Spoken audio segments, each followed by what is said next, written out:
مسیح یسوع میں آپ سب کی سلامتی ہو، اور ایک بار پھر خداوند نے یہ فضل بخشا کہ ہم آپ کے ساتھ ایک گفتگو کر سکیں، اور یہ گفتگو چوتھے کلمے پر کی جائے گی، ایلی ایلی لما شبقتنی، اے میرے خدا تو نے مجھے کیوں چھوڑ دیا۔ جب عدن سے آدم کو نکالا گیا، آدم کو چھوڑ دیا گیا، تو گناہ ہماری زندگیوں میں آ گیا، اور جب یسوع مسیح کو چھوڑا گیا تو ہمیں گناہ کی دلدل سے نکال لیا گیا۔ لفظ کفارہ، کفر عربی لفظ سے مشتق ہے، جس کا مطلب ہے ڈھانپنا، اور کفارے کا مطلب ہے جو گناہ کو ڈھانک دیتا ہے۔ عبرانی زبان میں کوفر یا کپور لفظ استعمال ہوا ہے، یونانی میں ہلیسٹیریون، انگریزی میں انٹونمنٹ، اور اردو میں کفارہ۔ جب ہم یونانی متن کو دیکھتے ہیں، عبرانی متن کو دیکھتے ہیں، تو اس سے جب ہم مفہوم نکالتے ہیں، اس سے جب ہم ڈیفینیشن بناتے ہیں کفارے کی، تو وہ یہ ہے کہ جس شخص کا گناہ کیا جائے اسے رضامند کیا جائے کہ اپنا غضب روک لے، یہ کفارہ ہے۔ کفارہ پرانے عہد نامہ میں 103 جبکہ نئے عہد نامہ میں 6 بار استعمال ہوا ہے۔ کفارے کے لیے کیوں یسوع مسیح کا چھوڑا جانا ضروری تھا، اس مدعے پر، اس پوائنٹ پر بہت سے علماء بحث و تکرار کرتے ہوئے نظر آتے ہیں، لیکن میں چاہتا ہوں کہ ہم چند لفظوں میں اور آسان لفظوں میں ہم اس بات کو سمجھیں۔ یسوع مسیح بیک وقت انسان، کامل انسان، اور بیک وقت کامل خدا۔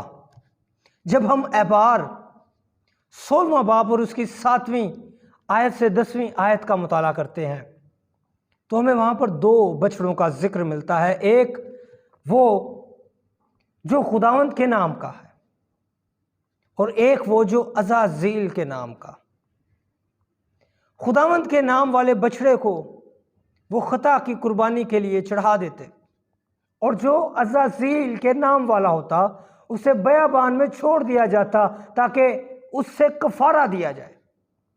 تو یسوع مسیح میں یہ دونوں فطرتیں موجود تھیں۔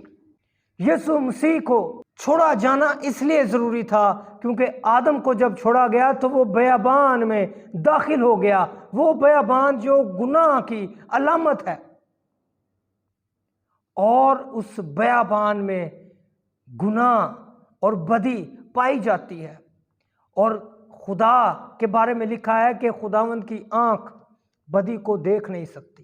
اور آج کفارے کے وقت یسوع مسیح کو بیابان میں داخل ہونا تھا تاکہ مجھے اور آپ کو اس گناہ کی دلدل سے کھینچ کر واپس عدن میں لے کر آئے۔ اور اس بیابان میں جب وہ گیا تو یسوع کو خدا باپ نے چھوڑ دیا تاکہ کفارہ ممکن ہو سکے، تاکہ کفارہ پاسبل ہو سکے، تاکہ کفارے میں کوئی رکاوٹ کا باعث نہ بنے۔ یہ کامل کفارہ تھا جو یسوع مسیح کو دینا لازم تھا۔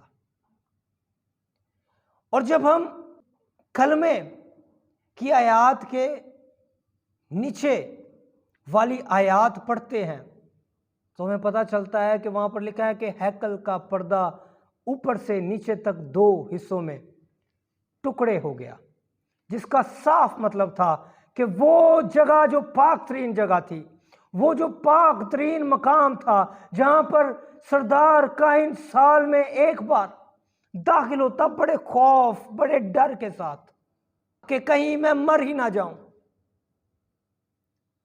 جب خداوند یسوع مسیح نے کفارہ دے دیا تو اب جب ہم جہاں پر بھی دعا مانگتے ہیں، جب ہم خدا کو پکارتے ہیں، وہ جگہ میرے اور آپ کے لیے پاک ترین جگہ بن جاتی ہے، کیونکہ خدا وہاں پر اتر آتا ہے۔ یسوع مسیح کو چھوڑ دیا گیا تاکہ مجھے اور آپ کو جہنم کی آگ میں نہ چھوڑا جائے۔ یسوع مسیح کو چھوڑ دیا گیا تاکہ مجھے اور آپ کو گناہ کی دلدل میں نہ چھوڑا جائے۔ یسوع مسیح کو چھوڑ دیا گیا تاکہ مجھے اور آپ کو بیابان میں نہ چھوڑا جائے۔ لیکن آج بھی بہت سے ایسے لوگ ہیں جو بیابان میں پھنسے ہوئے ہیں۔ آئیں آج عہد کریں کہ انہیں اس دلدل سے نکالیں اور اس کفارے کے بارے میں انہیں بتائیں، یسوع مسیح کے بارے میں بتائیں، تاکہ جس پاک ترین مقام میں آپ داخل ہو چکے ہیں، جس عدن میں آپ داخل ہو چکے ہیں، وہ بھی آپ کے ساتھ داخل ہو۔ بہت شکریہ۔ خداوند آپ سب کو بہت برکت۔